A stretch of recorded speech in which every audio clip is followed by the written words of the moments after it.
સમિટમાં youth કોંગ્રેસના કાર્યકર્તાઓ ઘૂસ્યા, T shirt વગર ત્યાં વિરોધ પ્રદર્શન કર્યા અને એના પછી ભારતની રાજનીતિમાં ભારતીય જનતા પાર્ટી અને કોંગ્રેસ એકબીજાનો વિરોધ કરવા માટે લાગ્યા। એટલે ભારતીય જનતા પાર્ટીના નેતાઓએ વિરોધ કર્યો કે રાહુલ ગાંધી અને કોંગ્રેસે દેશને ડૂબાડવા માટે, દેશની ઇજ્જત ખરાબ કરવા માટે આ બધું કર્યું છે અને પછી ગામ ગામ, શહેર શહેર બધી જ જગ્યાએ રાહુલ ગાંધીના પોસ્ટરથી લઈને એમનું પૂતળું સળગાવ્યું અને કોંગ્રેસની ટીકા કરવામાં આવી। બીજી બાજુ કોંગ્રેસ દ્વારા પણ એ જ કરવામાં આવ્યું। કોંગ્રેસે પહેલા વિરોધ કર્યો કે પ્રધાનમંત્રીએ જે ડીલ કરી છે એ ડીલનો વિરોધ, એટલે અમેરિકા અને ભારતની ડીલનો વિરોધ કર્યો।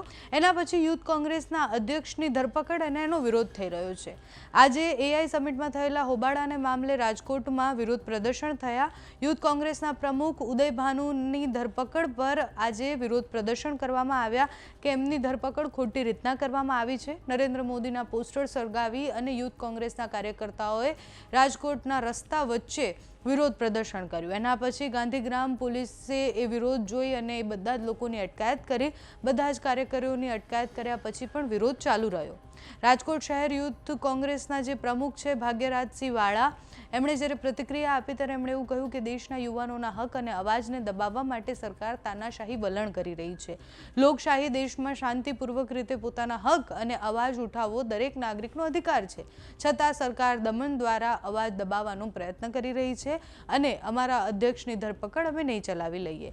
એ ધરપકડ પછી પણ ખૂબ વિરોધ દેશભરમાં થયો હતો। અલગ અલગ યુથ કોંગ્રેસના જેટલા પણ અધ્યક્ષ હતા કે પછી જેટલા પણ કાર્યકર્તાઓ હતા, ઘણા બધાના ઘરની બહાર પણ પોલીસ હાજર હતી। રાજકોટમાં આજે જે વિરોધ પ્રદર્શન થયું, સાથે જ નરેન્દ્ર મોદીના પોસ્ટર પણ સળગાવવામાં આવ્યા। તો રાજકોટથી જે પ્રતિક્રિયાઓ સામે આવી છે, જે વિડીયો સામે આવ્યા છે, તેના પર કરીએ નજર।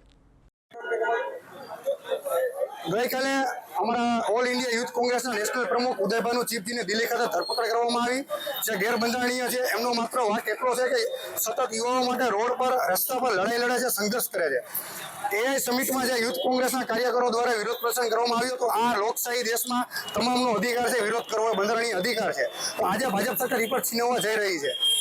તો હું વિરોધની વાત કરું તો 2010માં જ્યારે દિલ્હીમાં કોમનવેલ્થ યોજાતું, ત્યારે પણ આ જ ભાજપ સરકારે અત્યારના માનનીય મંત્રી નીતિન ગડકરીજીના નેતૃત્વમાં વિરોધ પ્રદર્શન કર્યું હતું। ત્યારે કોંગ્રેસ સરકારે કોઈ બદલાની ભાવના સાથે કઈ આવી કાર્યવાહી કરી નહોતી। તો અમારી અત્યારે મુખ્ય માંગણી એ જ છે કે તાત્કાલિક અમારા રાષ્ટ્રીય પ્રમુખને મુક્ત કરવામાં આવે અને જો વહેલી તકે મુક્ત કરવામાં નહીં આવે તો આગામી દિવસોમાં સમગ્ર ગુજરાતમાં યુથ કોંગ્રેસ દ્વારા જલદ અને ઉગ્ર કાર્યક્રમો કરવામાં આવશે। આજે અમારા રાજકોટમાં પણ એ જ માંગણી છે સરકારશ્રી સમક્ષ કે ભાઈ ઉદય ભાનુ ચીફજીને જો જેલમાં નાખતા હોય તો અમે પણ રાજકોટના યુવાનો તૈયાર છીએ જેલમાં જવા માટે। અને અમારા મહાત્મા ગાંધી હોય, સુભાષચંદ્ર બોઝ હોય, જવાહરલાલ નહેરુ હોય, સરદાર પટેલ હોય કે જેણે આ દેશની આઝાદી માટે 10-10 વર્ષ સુધી જેલમાં રહ્યા, તો અમે જેલમાં જવાથી ડરતા નથી। અમારી પર તમે કેસ કરો, અમે પણ જેલમાં જવા તૈયાર છીએ અમારા પ્રમુખની સાથે।